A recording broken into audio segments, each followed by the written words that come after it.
दोस्तों हम आज के इस इंपॉर्टेंट वीडियो को शुरू करें उससे पहले आप भारतीय डीआरडीओ के लिए कमेंट बॉक्स में जय हिंद जरूर लिखिएगा। बड़ी खबर यह है कि अब भारत को शायद तेजस फाइटर जेट की जरूरत ना पड़े, क्योंकि डीआरडीओ ने एक ऐसे लड़ाकू विमान हथियार को बनाने का काम शुरू कर दिया है जिसमें न सिर्फ हम स्वदेशी पार्ट्स एंड कंपोनेंट का इस्तेमाल करेंगे, बल्कि इसमें लगा हुआ इंजन भी भारत ने स्वदेशी रूप से बना करके तैयार कर लिया है। अच्छी बात यह है कि इस नए हथियार से हम अपनी निर्भरता को पूरी तरीके से खत्म कर पाएंगे और भारत जब चाहे जितने ऐसे ही हथियारों को बना करके तैयार कर सकता है और अपनी सेनाओं में इसे आसानी से डिस्ट्रीब्यूट किया जा सकता है, जिससे हमारी ओवरऑल रक्षा प्रणाली और ज्यादा मजबूत हो जाएगी। और निर्भरता ने किस तरीके से हमारा नुकसान किया है ये आप सभी ने देखा है। रिसेंटली अमेरिका ने भारत को मिलने वाले फाइटर जेट्स के इंजन में काफी ज्यादा डिले किया। करीब 6 महीने बाद भी भारत को इंजन नहीं मिल पाए और कब इंजन मिलेंगे इसकी कोई गारंटी नहीं है। रिसेंटली जर्मनी ने भी अपने तेवर दिखाया और भारत को मिलिट्री टैंक इंजन देने से मना कर दिया। इसके बाद अलग अलग देशों ने भारत को इसी तरीके से नीचे घसीटने की कोशिश की है, लेकिन अब भारत शायद पुराना भारत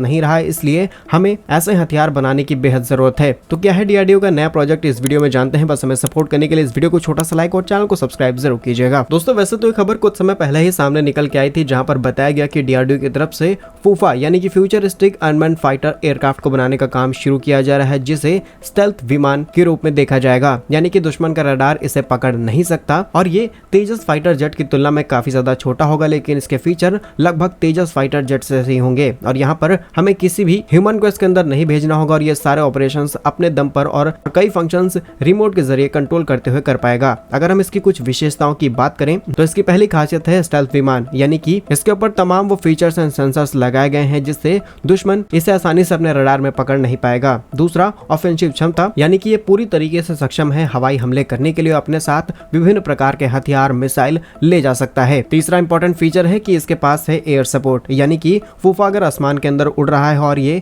जमीन पर भारतीय सैनिक किसी दूसरी सीमा पर युद्ध की तैयारी कर रहे हैं या फिर युद्ध लड़ रहे हैं, तो ये हवा से ही सैनिकों को कई प्रकार के हथियार और कई प्रकार की सहायता आसानी से दे सकता है। और चौथा इंपॉर्टेंट फीचर कि ये हवा में ही आसानी से दुश्मन के आने वाले किसी भी हथियार को वहीं पर डिस्ट्रॉय कर सकता है। फिलहाल ये फाइटर जेट्स की तुलना में काफी ज्यादा हल्का माना जा रहा है, लेकिन इसका वजन भी लगभग 1500 किलोग्राम के आसपास हो सकता है। लेकिन अगर इसे हम फुल लोड के साथ ऊपर भेजेंगे तो ये करीब 5500 किलोग्राम तक हो जाएगा। जहां ऑफिशियली तो इसके बारे में कुछ नहीं बताया गया है कि इसके अंदर कौन से इंजन का इस्तेमाल किया जाएगा, लेकिन रिपोर्ट्स का कहना है कि HAL यानी कि हिंदुस्तान एरोनॉटिक्स लिमिटेड की तरफ से तैयार किया गया ATA-25 इंजन को इसके अंदर लगाया जाएगा। और कई रिपोर्ट्स का यह भी मानना है कि इसके अंदर HTFE-25 इंजन को लगाया जा सकता है, जिसे भारत ऑलरेडी स्वदेशी रूप से तैयार करने में लगा हुआ है। ओवरऑल देखा जाए तो इस तरीके की टेक्नोलॉजीज भारत के रक्षा प्रणाली में बहुत इंपॉर्टेंट रोल निभाने वाली है, क्योंकि इससे हमारी डिपेंडेंसी दूसरे देशों पर खत्म हो जाएगी। बाकी जाते जाते आप हमें कमेंट्स में इस सवाल का जवाब दे सकते हैं कि अगर भारत ने सक्सेसफुली इस तकनीक को डेवलप कर लिया तो दुनिया के देश